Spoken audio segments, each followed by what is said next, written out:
Welcome to the Mac Power Users. It's time for the 2026 WWDC extravaganza. I am David Sparks and joined by our man in Cupertino, Stephen Robles. How's it going, Stephen?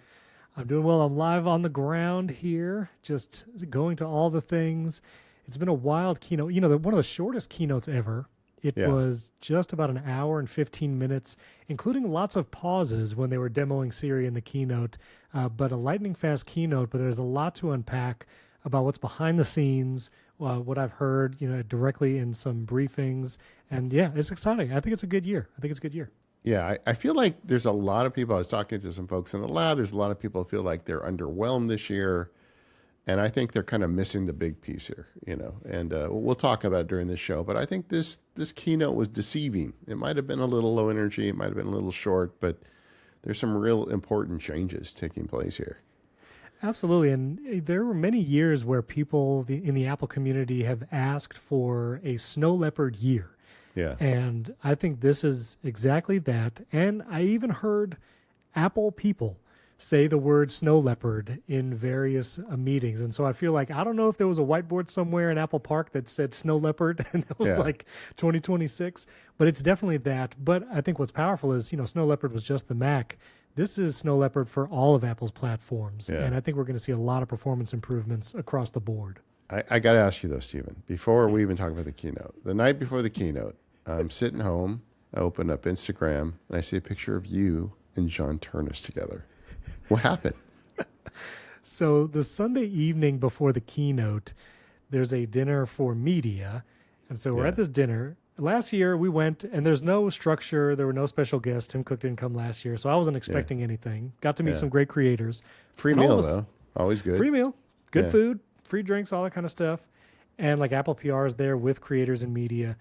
And at one point early on this past Sunday evening, a small group started to congregate, and I saw everyone holding up their iPhones, taking pictures. And I was like, okay, well, something's happening. Yeah. And I look over, and iJustine had just arrived. And I was like, maybe it's, everyone's taking pictures of iJustine. Yeah. And then the crowd begins to expand. And then I was with Andrew O'Hara from Apple Insider, and he's like, I think that's John Turnus. And I turn around, and sure enough, there's John Turnus taking selfies. And he, to his credit, met 1,000 people and slowly made his way through this room, and everyone was trying to get a selfie. It was a mob, David, and I pushed through and I got it. Yeah, nice. It was fun. One time I was at WWDC and I was hanging out with Phil Schiller because he had just retired and nobody was paying attention to him. So him and I talked about speakers for like 15 minutes. Well, and I'll be honest. So I got to attend this tech talk that was right after the keynote, which we'll get to in a little bit. Yeah. And I went to the restroom because it was just after the keynote, and I didn't know how long this tech talk was going to go. So I went to the restroom, and sure enough, Craig Federighi was in the restroom, and I was like, I don't have a selfie, but I cannot ask for a selfie here. Not in the restroom. Not in the restroom. Good call. Good call. Yeah, and it just didn't work out. I didn't see him again, so I missed my Craig Federighi one. But he uses the restroom like the rest of us. That's good to hear, I guess, right? Yeah. All right. But it's been a blast. I mean, meeting all the creators and podcasters. I met Mike Hurley of Relay. He was the guest last week. I met him in person for the first time here, and it was really interesting getting to see. I had a lot of briefings this year, even opposed to last year. And if someone's not familiar, one of the things that happens after the keynote is media will have small meetings that are more in-depth, that you'll get kind of demos, but also be able to ask questions. Yeah. And I had a lot more of those this year. As you would expect, there were a lot of things to demo and lots of questions to ask. And so it was very enlightening being here. Yeah. And I honestly want to focus on that for today's show because everybody listening has probably watched the keynote. We don't need to summarize it all here, but I do think it wouldn't hurt to talk about some of the big points and then how that kind of spilled into some of the briefings and information you learned on the ground. For sure. And, they started out with the Snow Leopard-ish, this is an improvement year. Yeah. And they had this has been going around all social media all week, but there was this wall of text that they said, here are all the updates. Yeah. And I'll put a link in our show notes to this article from Basic Apple Guy where he took the wall of text and made it a plain text bullet list. Yeah. and it is 263 points of improvement over across all the platforms. Everything from AirDrop getting faster, and not just faster to transfer, but also faster for people to pop up in the share sheet. Yeah. Vision OS connecting to Wi-Fi. I put the beta on my Apple Vision Pro, the M2 version. Wi-Fi connects much faster. Yeah. And I don't know about you. I know you're running the beta on a lot of devices. I put it everywhere, and it feels like the most stable beta in a long time. But everything also feels a little faster and smoother, even like on my MacBook Air, which is now running beta 1. Yeah, I have been very hesitant to say that. We had a labs meetup today, but I kind of said it too. It's like, yeah, everything is just working. I haven't seen any broken apps yet, and I'm sure there'll be some. And this is beta 1, gang. Don't do what we're saying and install it on your work computer. I'm running it on the secondary machine, but overall, it's been really stable. My theory on that is that the AI thing was such a boil the ocean product at Apple Yeah. that they just didn't give anybody time to like develop new features this year. They're like, clean up things, and we're going to talk about that. But Yeah. in terms of new products, it's all really just this parental controls and AI, and that's it. Right. The improvements, the large portion of the keynote being on trust and safety, which is really Yeah. child safety and screen time settings. Yeah. One, it was curious because that has not gotten that level of attention in a long time, the Yeah. screen time settings. But a lot of the features that they announced were kind of rebranded, but features that already existed, like for a child to be able to request to text someone and you be Yeah. able to approve that contact. These things are redesigned, and there's a redesigned screen time settings pane, but many, many of the features were already there for years. This is now kind of a relaunch, and Apple, I think, trying to put this more in front of the public to say, maybe with the rise of AI and even Siri AI now puts into these devices, parents, you have tools to help your kids navigate these things, and we're going to help you, and we're making it easier. The onboarding is more evident and obvious. And one of the things I heard in a briefing was this screen time, there's actually a new architecture underneath, like the home architecture updated a few years ago. So even with all the betas on my devices, I don't see the new screen time settings because every child device in your family needs to update to iOS 27 first, and then you'll have the ability to update the screen time architecture behind the scenes, Yeah. and then you get all the new screen time features. So while Well- the features are been this similar, this is a brand new underpinning. And it needed it, frankly, because Yes. screen time has been kind of terrible for the last 5 or so years. It has. I mean, many times it breaks. I would have maybe web control restrictions for a child, and then all of a sudden I'll get a text from one of my kids, and they'll be like, "Hey, I have full access to everything on the web," just Yeah. so you know. And it's because screen time just failed.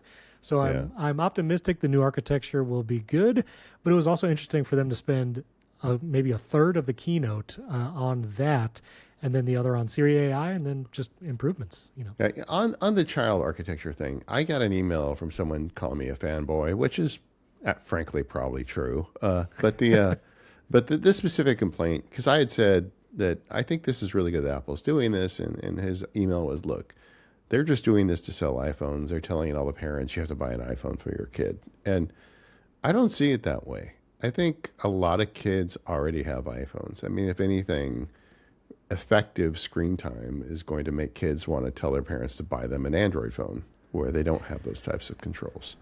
I think they're Yeah. trying to do the responsible thing here. I don't see this ironically or through some filter, and I'm glad they're No. doing it. The question is, we have a history with screen time of them announcing it and then kind of leaving it alone for a long time.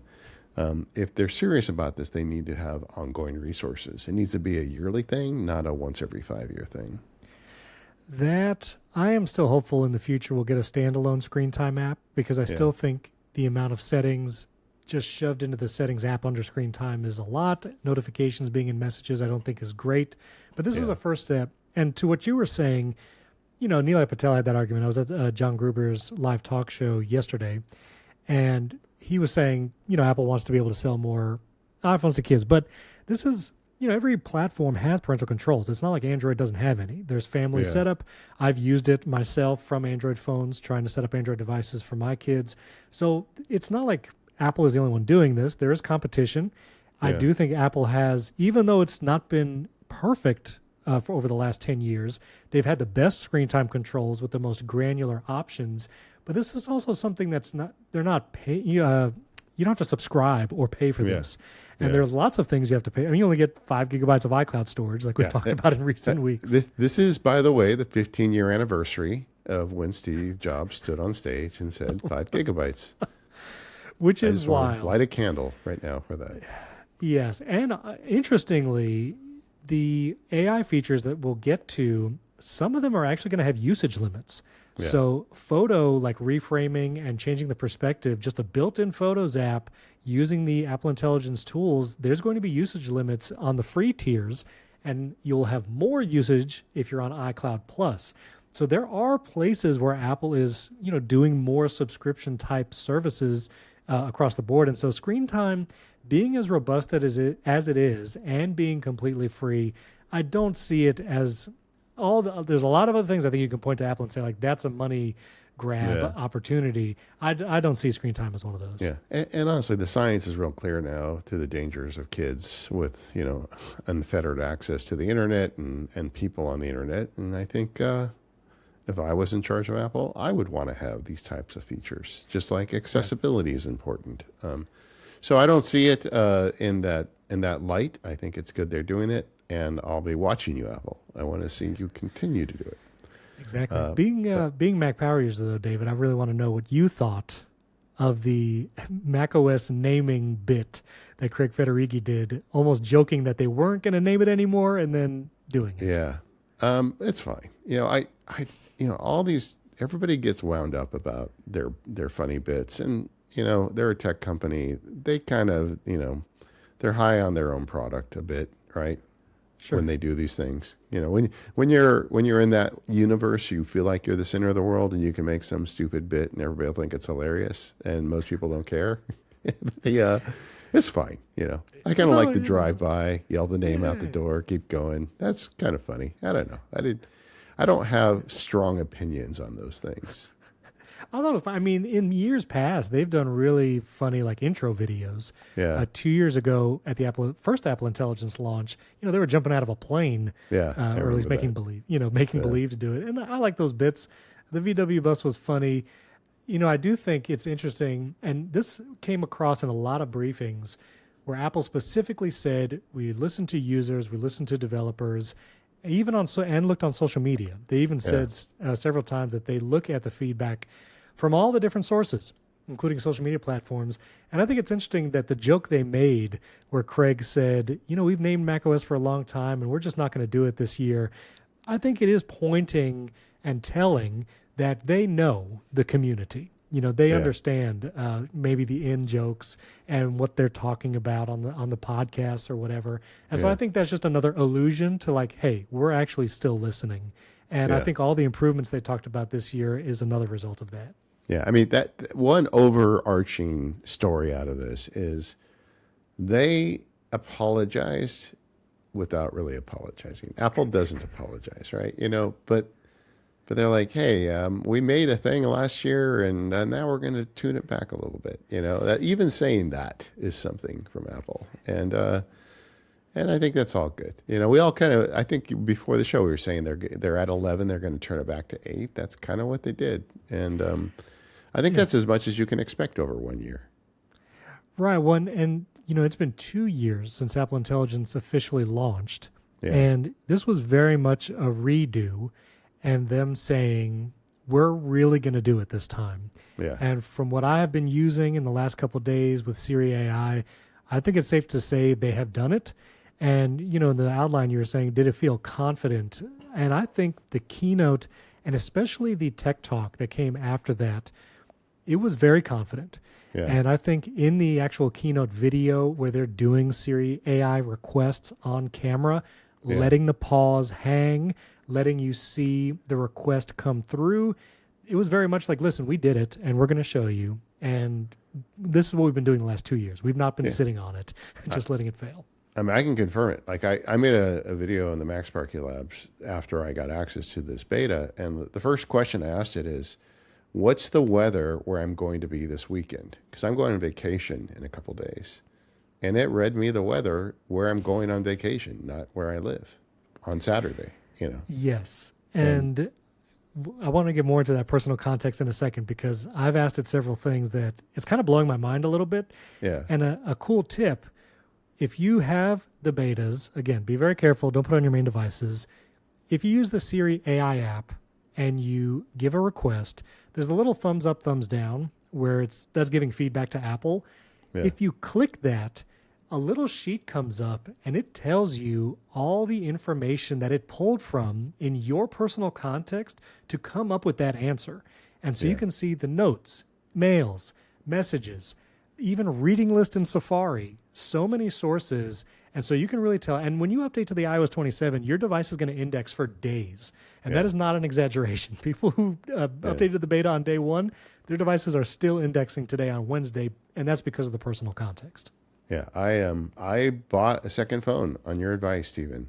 You have enabled me again. I got a used iPhone Air, a little scratched up. Got it off eBay. It's fine. It has been hot enough to fry an egg on for like 2 days because it's indexing in the background. Yes. I also asked it. I said, "Hey, I bought a shirt recently. Can you find the receipt?" And it went in email and found a receipt. I didn't tell it the vendor's name on purpose, but it found it. And then I said, "Hey, can you make me an Apple note about this receipt?" And it did. It moved it. I mean, it's just like it's like the thing I've been saying to people is Siri doesn't suck anymore. Yeah, it really doesn't. And I want to get into the details in a moment of what Craig explained during this tech talk. Yeah, let's do that. Keynote. So put me in the room for this tech talk. Where is it, and what's going on? So as soon as the keynote ended, if you get an email and a text basically giving you your updated schedule, telling you what is when, because before the actual keynote, what you're allowed to go to. Yes, right, exactly. I've been there. Yeah, and so right for the keynote, we met a person and we walked out of Apple Park across the street to I think one of the developer center buildings, but there was a mini theater where there was a couple hundred media when we all sat down, and it was going to be an hour. I sat in the third row. In front of me was John Voorhees, Federico Viticci, Mike Hurley, and then in front of them in the front row, Tim Cook, Greg Joswiak, John Turnus. Okay. So I was 2 rows behind them, and so we're all sitting there, and right at the top of the hour, Craig Federighi comes on stage, and he's going to do a live presentation. And it was very interesting to feel like we have not seen a live on-stage presentation or demo from Apple in a long time. Yeah. And this feels like we're going to warm back up to this, and we're going to start here in a smaller setting, maybe a little more controlled, and maybe that alludes to the future of having more demos. Let's hope. Let's hope. But Craig went through a lengthy explanation of what the Apple Intelligence models, what it means for the Gemini integration and the partnership. And I shouldn't say integration, it's the partnership. And we were allowed to voice record the tech talk. We couldn't film or live stream. Well, you could film, but they didn't want you to film the whole thing. But I was able to record the audio. So I have a transcript of the talk, and I'll send it to you. But there were some specific points that came out, because one of the things they wanted to clarify was when Apple announced the partnership with Google Gemini, a lot of people, including us, because we didn't really have any other information, it was to think, well, okay, so Siri is going to just be Gemini. That's going to be it. And that's what happens. Subcontracting our information to Google. Yeah. And that's exactly what Craig Federighi in this tech talk wanted to clarify. And so there's 4 distinctions that they made. Number 1, partnership with Gemini was for model refinement. And it sounds like it was distillation of these models, which is the term in the AI world where one model trains another. And so it seems like Apple Foundation models, Core Advanced, Cloud Image, and Cloud, which are 4 parts of the Apple Intelligence models, they were trained with outputs from Gemini Frontier models to enhance their quality and capability. So Gemini enhanced the Apple models. Then there's a hardware in this partnership, a hardware aspect, which is infrastructure extension. Mainly, Apple needed more compute power, so Apple partnered with Google and NVIDIA, historically they've been at odds, Apple and NVIDIA, to extend private cloud compute infrastructure. So there's a hardware and infrastructure addition in this partnership. And then for performance parity, the Apple Foundation model's Cloud Pro model, it's designed to offer higher quality and be on par with Gemini. And there's also a world knowledge section, which is actually Apple's world knowledge. So when you do a Siri AI request right now with iOS 27, it's going to go and use Apple's world knowledge and search on the web. It is not using a Google search. Craig Federico was very specific about that. And then in this tech talk, he compared the traditional AI app and your requests versus Siri AI. And if you have a Claude app on your phone, when you make a request, basically nothing happens on your phone. That request goes up to Anthropic, they process it in the cloud, whatever data you're sending, and you get the response back in the app. And they said that is not at all how we're doing it. When you make a Siri AI request, we're going to send as little information as needed up to the cloud. It's going to go through private cloud compute, and on device, we're going to use on-device models, on-device context, your personal information on device, all that indexing that's happening, and we're going to try and give you an answer with as little as sending your data away as possible. And I've felt whenever I use the Siri AI app on my Mac, on my iPhone Air, one, it's very fast, much faster, I feel like, than a lot of AI apps because there's a lot happening on device. Yeah. But it is not just asking Gemini. And that was the main thing Craig wanted to do in that tech talk was say, it's not Gemini. This is Apple's models. Gemini helped to basically train it. Yeah. I mean, when you think about it, Apple has the most context on you of any of these people. Like, Gemini doesn't have a list of your calendar events and reminders and all your contacts and email the way Apple does. If the idea of a private AI that can see your data but not send your data is the most powerful context you can get. And the more I teach about AI, the more I realize the power of the model is important, but the amount of context might be more important. Because no matter how good the model is, if it doesn't have enough context, it's garbage in, garbage out. And I want to get into the weeds on that in a second. And I'll just say, so after Craig did that explanation of the difference between the Apple Foundation models, what they did with Gemini, Mike Rockwell, who is now leading the Siri AI team, basically did a live demo. And like you could think back to past keynotes where you see the little script word demo on screen. I mean, that's basically what happened. He had an iPhone connected to the screen. And he just did Siri AI requests live in front of this room of several hundred people. And I think it was very much going back to that confidence statement, Apple saying, we're going to do this demo live in front of you right now. You can record it if you want because we're confident this is going to work. And he did personal context requests, on-screen requests, letting it work between notes and web content and knowledge. And in that demo, nothing failed. He did about 3 demos. They all worked, and it was very clear. They're like, listen, we got it now. You can run with it. Yeah. And that's been my experience using it. Yeah, exactly. So I wanted to give a couple examples. One, we have a dedicated Siri AI app now, and it's going to have your conversation history. One note on that, I asked specifically in a briefing, when you ask something of Siri and you have this conversation, will future requests use that context in the future? Yeah. Is there a memory? And it's not exactly memory as other AI apps would use, like Gemini and Claude. But because they're text conversations in the Siri app, they will be indexed from Spotlight and by the system. So it will speak to the context of future requests, but it's not going to be, I think, to the depth of sometimes I'll ask Gemini something and they're like, well, as a YouTuber using the Sony A7 IV, you might like, and I'm like, easy, Gemini. We don't need to do that that deep. So it's going to have some context, but not the same kind of memory that the other AI apps have. Yeah. And what you're describing to me is just local context as memory, not a profile that you'd have with a traditional model. That's exactly right. Exactly right. So a couple of just quick personal context examples. I wanted to know, I have 3 kids and all different names. And I knew I had a text message from one of them, and I asked Siri AI, what did my son say about his job interview?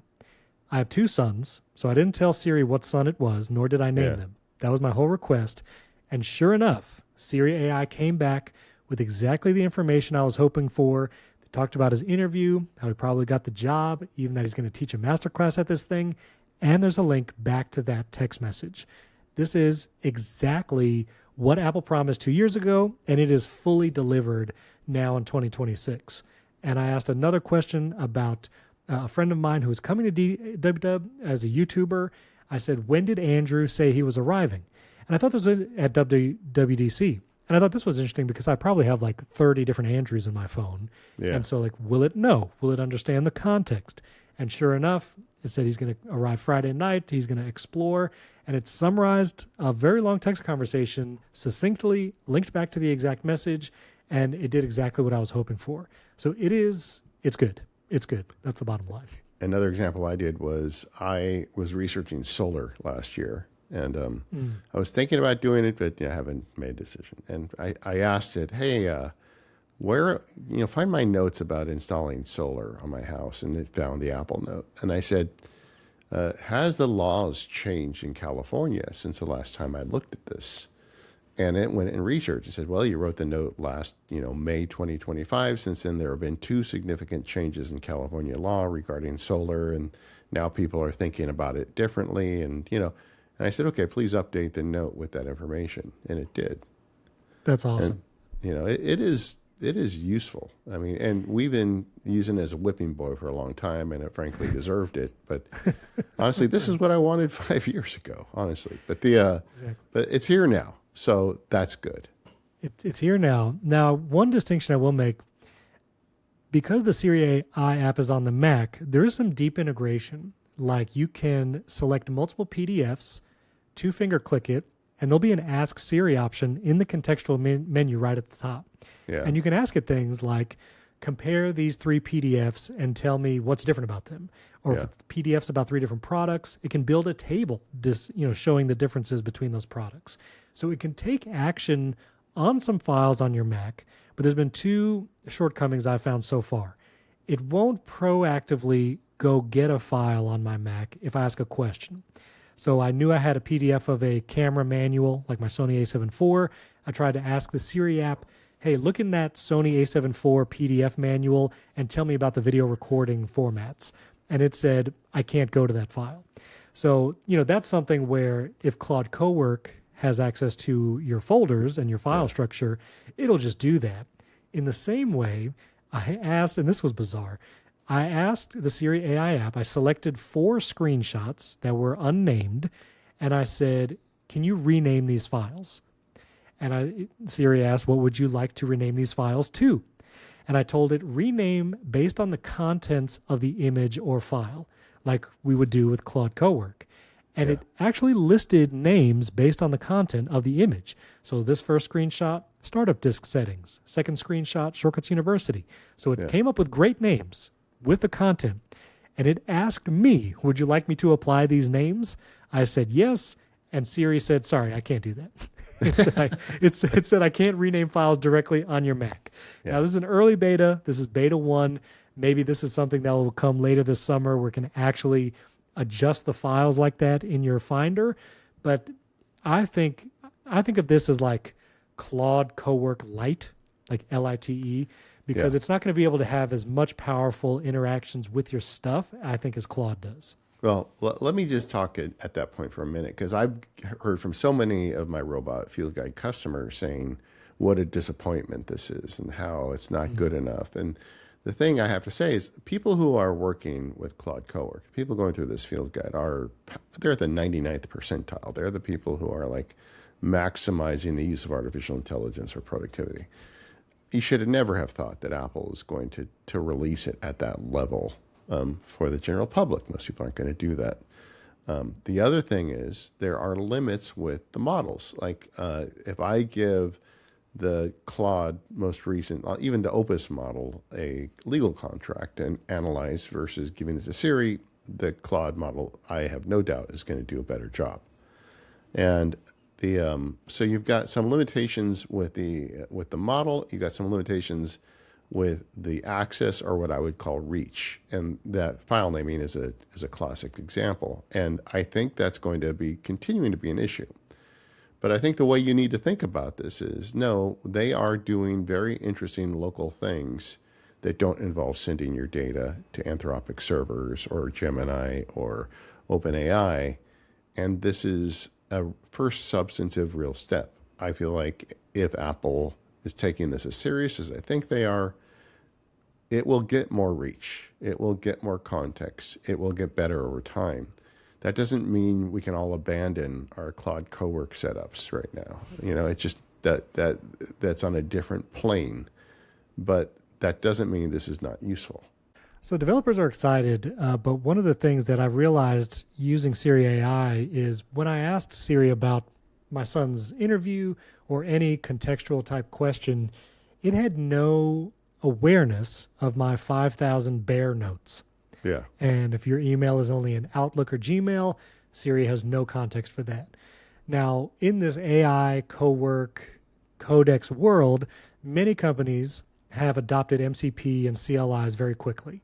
Yeah. So Bear has a Claude Cowork MCP, as does Fastmail. All these companies added it quickly. But the question will be, will they do this for Siri? Now, I think apps like Bear, Things, Spark, I'm sure these apps want to be there on day one when iOS 27 launches, so they can say your entire email history, it's in your context, and you can ask questions about it. We'll surface the emails, and there are tools for developers to do that. Yeah. I am less optimistic about some of the larger players, like will the Gmail app build its context features into Siri AI? Will Meta? Probably not. Will, like people's DMs and Instagram, there's a lot of information there. And one of the things that would make a universal search the most useful is when you say, I don't know if this information that I received was a text message, an email, an Instagram DM, if it was a Threads DM, a Mastodon message. So there are places in this context that are still missing. Now, for a vast majority of iPhone users, not power users like us, I think the just stock contextual awareness will be enough because most people just use notes, reminders, stock mail, and they're good. But there is just 1 degree away from that, like in the corporate world.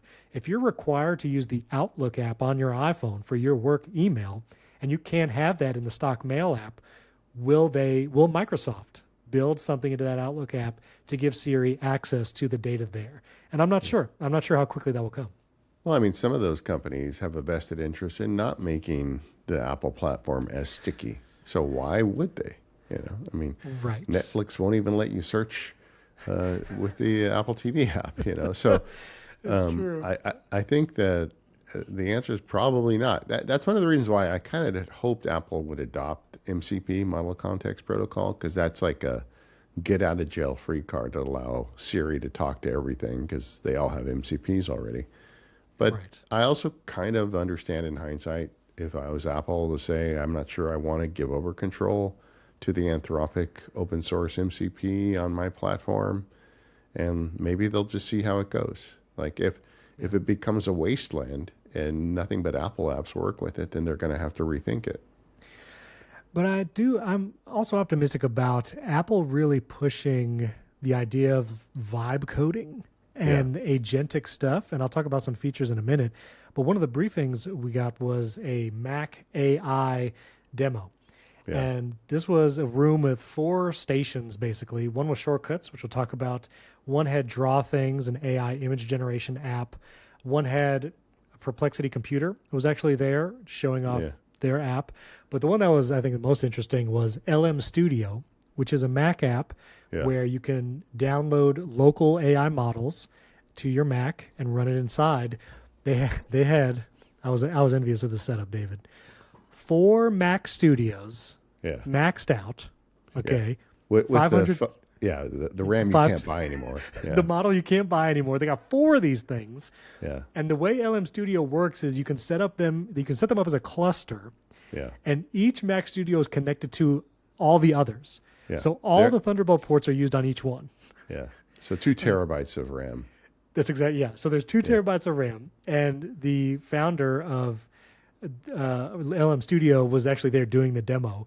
He's like, we're going to download this open source model and we're going to give it some super complex stuff, and it's like all local. Yeah. And I asked, can you use this powerful local model in something like Xcode? And sure enough, you can. He said you can go into the LM Studio app, you can add an additional connector in Xcode where you have OpenAI and Claude. You can also add a custom connector, and you can add LM Studio as that, meaning you can use these massive AI models locally on device, so they are super fast, use 0 tokens, need no internet access, and it can still help you code in Xcode, and you can still do all the things, even so much as the LM Studio guys have an app on their phone, and you can call back to your Mac Studio setup at home and send it requests working in parallel with other requests you already have going. And I was like, it blew my mind. I know Federico Fatici spent like an hour down there asking questions about all that kind of stuff, but it was extremely impressive. But also just the fact that Apple had them there demoing Mac AI, so evident that Apple is embracing the vibe coding nature, this new frontier where you get to build your apps, your Safari extensions, and your shortcuts with natural language. Well, I mean, it's such a business interest for Apple. They have these M chips that are kind of built to do AI work. And they were one of the only games in town where it's unified memory, and all the pieces are there, so long as the supply chain gives them enough chips where Apple could become the platform of choice for this kind of stuff. There's YouTube channels already where people are doing that 2 terabyte setup and doing demos, but the M5 runs circles around the M3 for AI. Can you imagine when somebody does a setup like that with 2 terabytes of M5s? It's going to be nuts. It's a shame the crisis is on right now, because I feel like Apple probably could have gone out, just blown it out and done like M5 Ultra, 1 terabyte of memory. Like, it would have been nuts. Yeah. And like I was just talking to one of my labs members who I didn't even realize it was possible. Was using local models to drive DevonThink, because DevonThink can attach to an LLM to do like file naming, sorting, and just other work for you. But you can connect it to a local model too. And this is another example. It's just a Mac user. It's got enough RAM. You download a decent sized model. You connect it to DevonThink. It's doing all the thinking for you without sending your files up to Anthropic. And like that, I think, is the clear future for Apple. That's why I am so bully about them, like really putting the gas down on this. I don't think this was the lip service year. I think that next year they're going to have even more stuff, and this stuff will evolve. Absolutely. And some of the features I want to call out that I think really point to this agentic vibe coding nature, the build your own Safari extension is incredible. This is something that's okay. Talk about that, because they just said it in passing, and I'm like, what? What did they just say? It's amazing. And so we got demos on this in several briefings, but basically on any of your Apple devices. So this works on an iPhone, iPad, or your Mac. Let's say you want an extension, and this is something I did in a video just earlier today.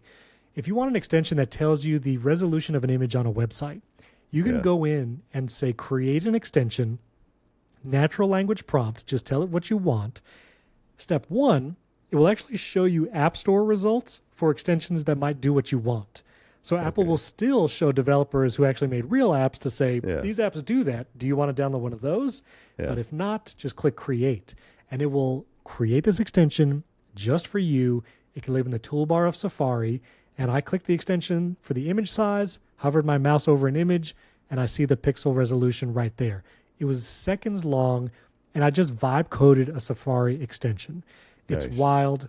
It's locked to the device, so you can't share the extension, nor does it sync across your devices. It is very much your device. But it blew my mind, David. Like, it's awesome. That's amazing. And in addition, there's now a notify me feature in Safari, where if you're tracking something that's in stock and out of stock, or you want to track the price of something on Amazon, that's now a built-in Safari feature. This is something where I used changedetection.io with Pushcut before, and now I can just tell Safari, notify me when this price changes, and you will get that notification even if Safari is not open, or if you force quit it.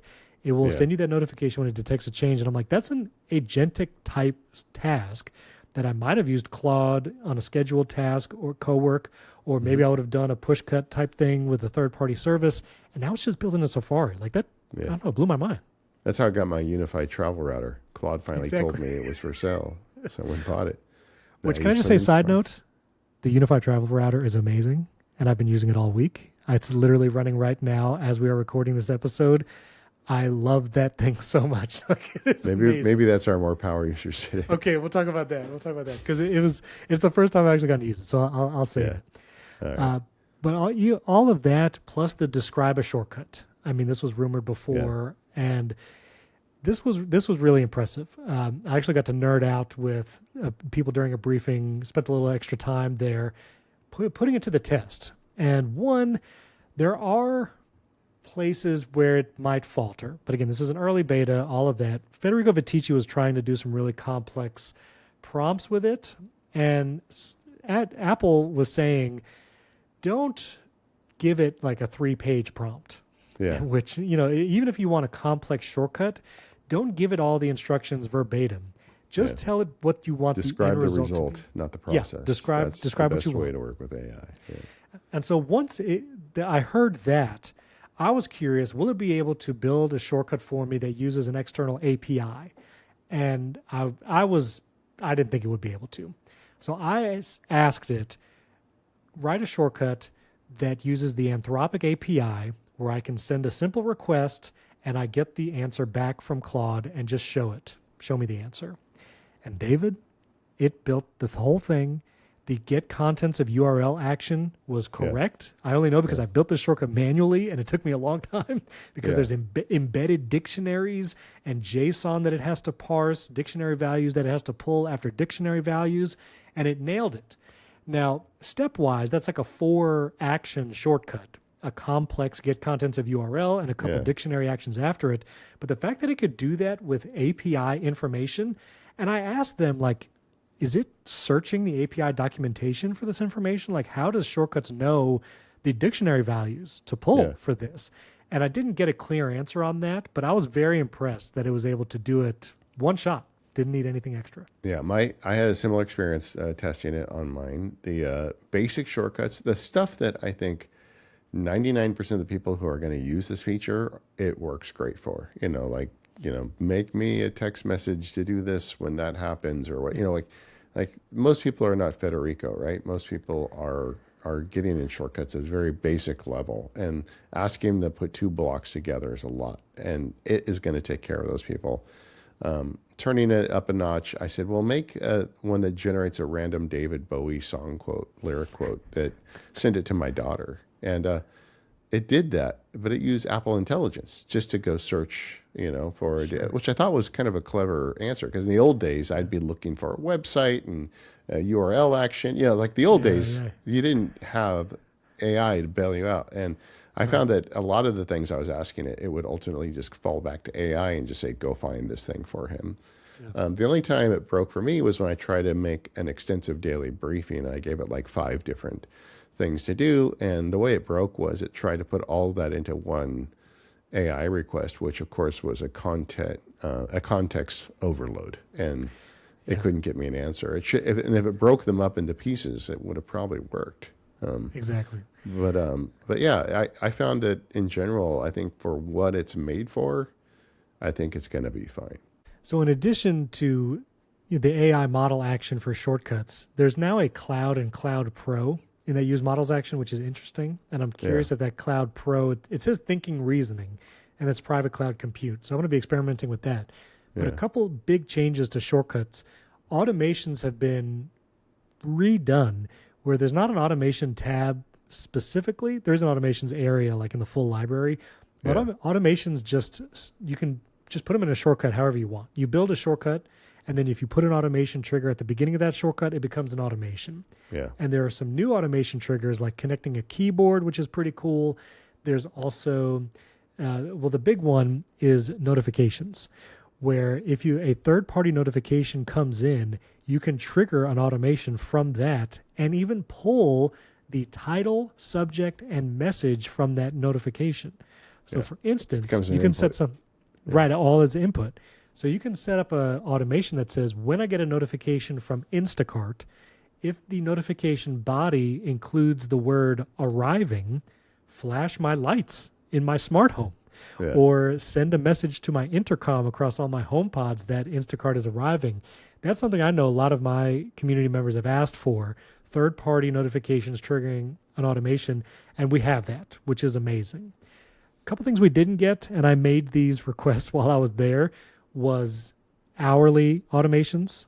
The most you can automate something is daily still. Yeah. So you can have an automation run every hour. Even if you ask the shortcut to do it, like, hey, run a shortcut every hour, it won't do it. Yeah. And event triggers. I was really hoping for event triggers where when there's an event on your calendar, it will do something, automate that. And that goes back to Automator on the Mac and AppleScript. I mean, that's been something that we could do on the Mac for a long time. And that would make it so much easier because people just want to be able to do a focus mode when an event starts. And there's this suggestion on the lock screen, but that's not the same as actually automating it, hard coding it, also changing your silence mode on your iPhone, maybe change always on display when an event starts. There's a lot there that you could do with an event style automation that just wasn't there. But a couple other really fun actions. You can now store data in shortcuts. So there's new storage actions.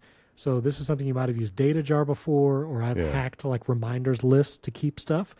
You can just store data and even make things global variables that sync across all your devices. So you can save API keys for Anthropic in your global variables, and it's available across shortcuts on all your devices, and it's built in to the Shortcuts app, which is great. Yeah, and we're gonna have Federico on in a future show, but I read that we also can get else if automation or functions. Yes. And that's a game changer. I mean, it's something that's needed forever. Game changer. And so rather than having to embed multiple if statements, one right after another, you can add, in addition to the otherwise in an if statement, you can add an otherwise if. And so you can have kind of those multi-step conditionals for that. And that's pretty sweet. That's pretty sweet. Can we talk about photos for a second? Yeah.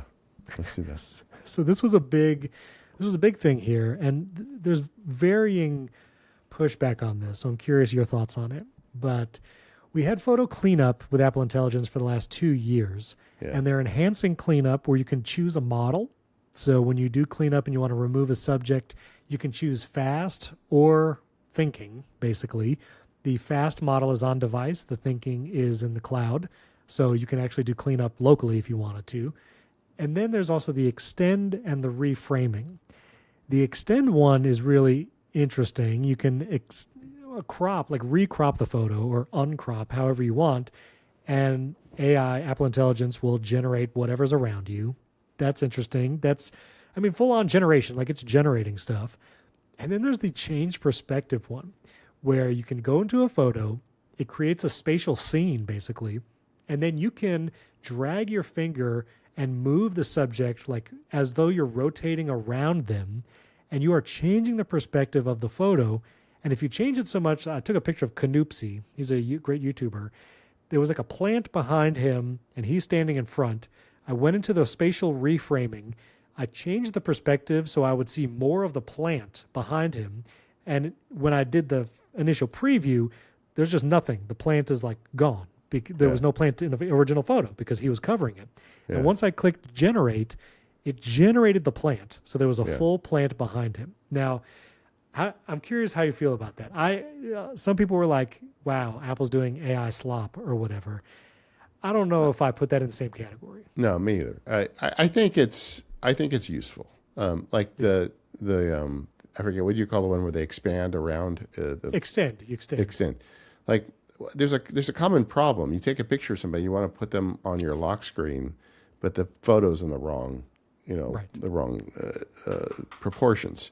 So you need to add above and below or whatever. I was doing one of me and my wife, and it was interesting, but the picture cut off at our waist and it went down below. And I did not have a picture of my pants in that picture because they had cut it off just above my belt. But there were other pictures of me in that series of me wearing blue jeans. And the extended put the blue jeans and the brown belt on that I was wearing. So I'm thinking it must be looking at pictures in series to figure out what to fill in, which I thought was impressive. But then my hand had a watch on it, but it wasn't my watch, and my wedding ring was gone because my hand hanging down below my waist was not in the picture. So it added my hand, made me an unmarried man, and put a fancy watch on me. And so it's just kind of weird, right? But I think that's okay. I honestly do. Like, there was the famous controversy a few years ago where one of the Android phones, when you took a picture of the moon, it literally just drew the moon in. It wasn't the moon you were looking at. And that to me went over a line somehow. But it adding my hand with a watch and my blue jeans doesn't. And I guess for each one of us, this is a different story. But I've been experimenting with it. The reframe, when I saw the demo, I said, that will be really impressive if it works. You always wonder. And now that I've got to use it, it works. Like the same photo shoot, there was a picture of us and the tree, we gave the phone to somebody to take the picture of us, and the tree was growing right out of the top of her head. If you don't frame the picture right, you're not careful. So I was able to rotate it, put the tree just over her shoulder, and then the picture looked way better because of it. And yeah, I think this is interesting. But when you do the reframe and you commit to it, there's blurry areas around the image that weren't in the image, and it does a generative process to draw that in. But it drew the tree in, it put the leaves in, it generally matched. Maybe if you really pixel peep, you would find evidence that it was generative at some point. But for most of us, I think, and for the kind of intended purpose, I think it's just fine. Yeah, I want to show an example. I got to meet Bridget Carey. She does video at CNET. She's been there for a long time. It was awesome to finally meet her. So we took a quick selfie, and this is post-extension. Yeah, and gang, this will be in the show notes for Yes. I know most of you aren't watching YouTube. It's fine. Just look at the show notes. We'll have them in there. I'll put the before and after pictures in it. Yeah. This is the after photo first. And so I already have run this through the extend. But one thing I want to point out, in the back right, there's like someone in a red shirt, walking by. And if I go into actually edit this photo and revert it to the original, you will see that that person wasn't there. And I'll revert it and then put that in the show notes. But it somehow generated this person wearing a red shirt, and I don't know where it got it from. And it also extended my arm and extended her arm because that wasn't in the original photo. Yeah. And it was just it was a little bizarre, like what it chose to do there. Steven, you are looking sharp, buddy. Thank you. I appreciate it. Good. Thank you. Yeah, and, but that's funny. So now you got to go back and use cleanup to pick up the artifacts, the people that the other AI tool added. Yeah, and honestly, I'm a little worried now because I can't get back to my original. So hopefully all these betas have not Welcome to betas. This is the beta issue. But anyway, it was interesting, and I'll try to find both of those, put in the show notes. But I don't put this in the slop category. No, me either. And I think you can overdo it. And like that picture of me with my fake watch and stuff is kind of weird, but I think it would have served the purpose if I wanted a picture in a different portrait style. Just I think a point that you raise out of this is just the general Apple AI philosophy. Because I'm at the sharp end of the stick, I'm all in with frontier models and MCPs and wiring things up to make the thing really go and do my bidding for me. But that's not the case for most of the world. And I think the focus they brought here, in addition to the model stuff and the Siri app that we talked about, which is kind of in the neighborhood of what I like to do, they also really focused on just bringing in usable features, like, much improved dictation. Yes, that's an absolute win that everybody will benefit from. The better Siri voices, just a bunch of little things in here where AI is showing up just to make existing tools work better. And I'm a fan of that. I'm glad they're putting effort into that.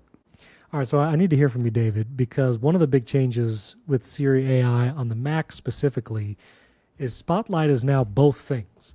So when you command space on the Mac, it is both Spotlight and Siri AI. Now, all the Spotlight tools that came last year in Tahoe are still there. So you can do command space and the number 4, and you get your clipboard history, command space 3 for shortcuts and actions, command space 2 for app search, so on and so forth. But there's no separate talk to Siri or Siri AI. It is all built into the Spotlight. So if you start typing a request, if it's a longer request, it'll just say, this looks like a Siri AI request, and we'll do that. If it's Yeah. shorter, like you're just trying to launch an app, my luck has been pretty good with that. But I've also run into some things where I had a typo. I wanted to open iPhone mirroring on my Mac, and because I had a typo, it didn't open the app specifically. It started a Siri request, and it gave me a bizarre, like, I don't even know what it thought it was answering a request from me.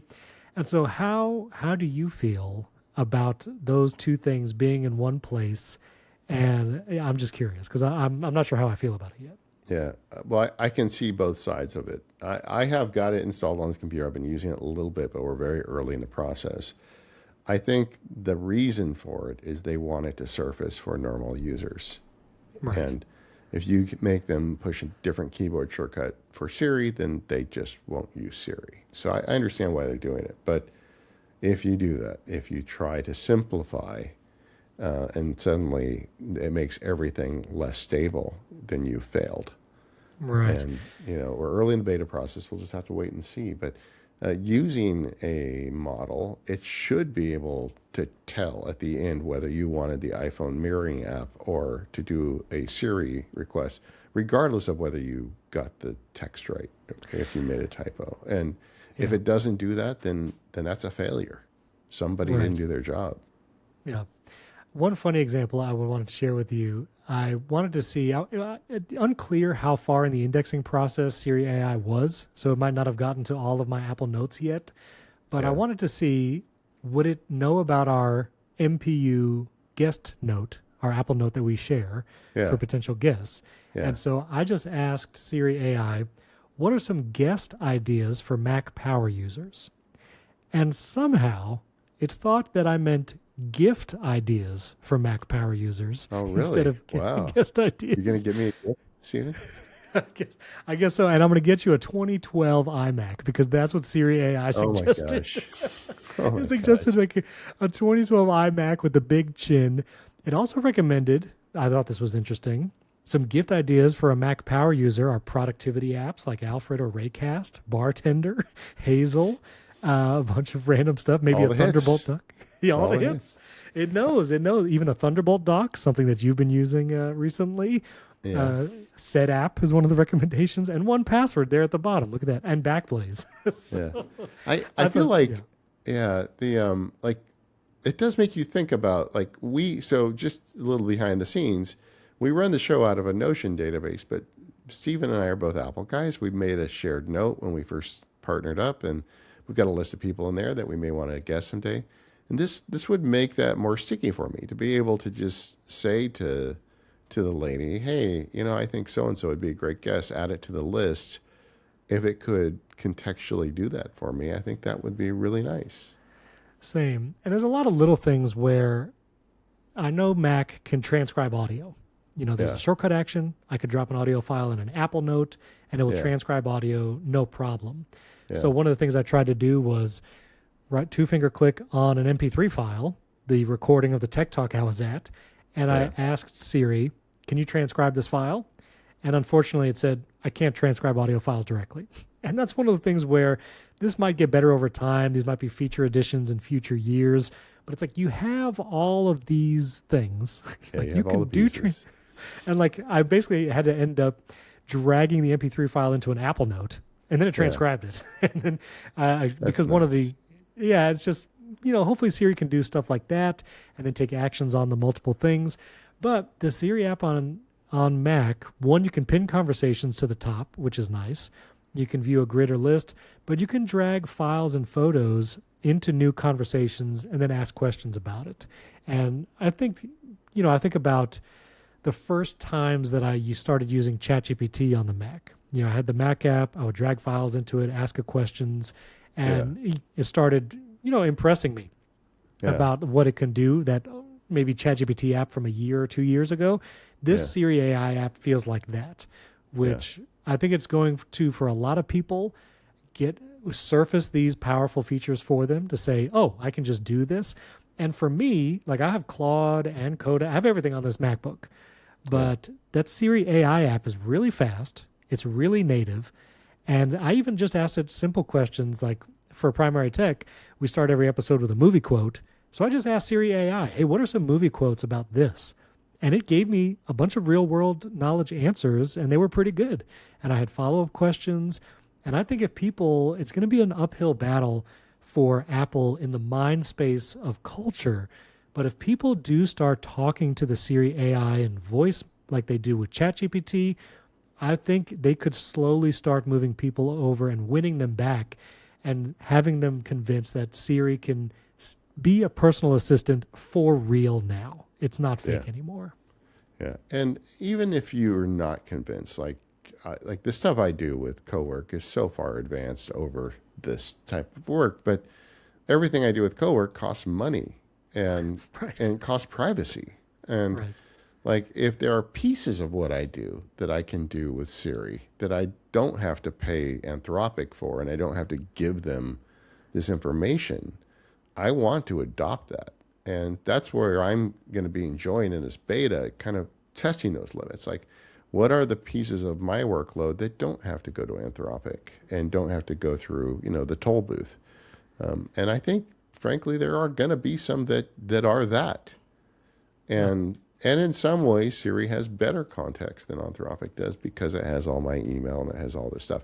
So it's just going to be interesting to see how this plays out. I really, like, I've said this too many times on the show already, but I feel like this is the first substantive step. And I think they know their survival hinges on them taking second, third, fourth, fifth steps. And I'm very curious to see where this all goes. Yeah. And I appreciate, Apple is showing you the sources that it's pulling information. Yeah. So even in like a regular request, you can tap under the answer. You can see the websites that it pulled this information from, whether it was a YouTube video, IMDb, whatever it is. They're not hiding any of that. They're not making it hard to see where this information came from. And, also back kind of the child safety thing. My kids use ChatGPT periodically for just whatever. My middle son asked it to like help him build a workout routine, and that was really useful.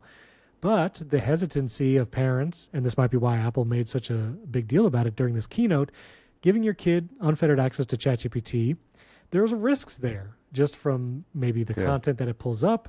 There's also image generation tools in there, and you just... Bad advice. Bad advice. And, OpenAI has been in trouble in a couple lawsuits because of what it told people to do. And so for parents to be able to say, you know what, you actually don't need the ChatGPT app. My 11, 12, 13-year-old, if you have some questions, you need to do some research and you're just looking for sources, you just want to maybe summarize something, and just being able to do that, you can just do it with the Siri AI app. And one of the things I did recently, just earlier today, was I wanted to figure out what features for iPad are uniquely for iPad this year and not iPhone or Mac. Yeah. So like, what are the unique iPad OS 27 features? And as media, you get like these PDF guides. And so I just gave the Siri AI app that PDF guide, and then I asked it questions. I said, hey, can you tell me what in this guide is specifically iPad and not iPhone or Mac? And David, it did a great job. It gave me like 7 to 8 bullet points. I'm looking at it right now. Key iPad specific features. And just as a personal like preference, I like the tone that the Siri AI app is giving me. Sometimes ChatGPT can be sycophantic. Claude AI can seem a little arrogant sometimes, or just they try to inject personality in there, maybe because they think customers want it. But I actually just like kind of the even keel. Here's the information that Siri AI is giving me, and I might just lean to using the Siri AI app most of the time. Yeah, I'm very curious to see how it plays out. We're early in the beta process. We've got some guests booked to talk about some of these beta features during the beta season. Steve and I are going to be perfecting workflows on it, so you're going to get more on that from the Mac Power users. We got a fun 2 or 3 months ahead of us as this thing works its way through beta, but they did it. We gave them a very hard time the last 2 years, deservedly so, for making promises they couldn't keep, but the checks have cashed, and Siri doesn't suck. It's not. It's the real deal. It's the real deal. And Joanna Stern at the live talk show last night, she gave examples where she was the guest with John Gruber. she forgot when she was supposed to get to the theater. She was running the beta on her iPhone, and so she Yeah. just asked Siri, when was I supposed to get to the theater? And Yeah. it went, found the text from John Gruber, told her what time she needed to be there, and she was genuinely impressed. And she had several examples during the show. And so, like, it's good, man. Like, it's of all these years, the iPhone 4S, when Siri first launched, all the way till now, I think we can finally say, like, Siri is good. It's good Yeah. now. All right. Thanks to our sponsors, Daylight Work Brew, Mercury Weather, and Squarespace. Thanks, Stephen, for taking time. You got a busy week over there, I know, but I appreciate you being our man on the ground, getting all that great information, going to all those briefings. We are the Mac Power Users. You can find us at relay.fm/MPU. For you more power users, stick around. We're going to talk a little about Stephen's travel tech and his travel router, because I am super interested to hear about that myself. And you can sign up to become a member at relay.fm/MPU for the ad-free extended version. We have recorded the 3rd episode of our additional episodes. Stephen and I had a very, what will we say, a lively conversation when I dropped some news on you. It was totally off the cuff. I was completely unprepared. We had an entire subject ready. You dropped some news, and we just talked about that for an hour. Yeah, it's live with me, buddy. Just get used to it. All right. That's good. Thanks, everybody. We'll see you next week in the Mac Power Users.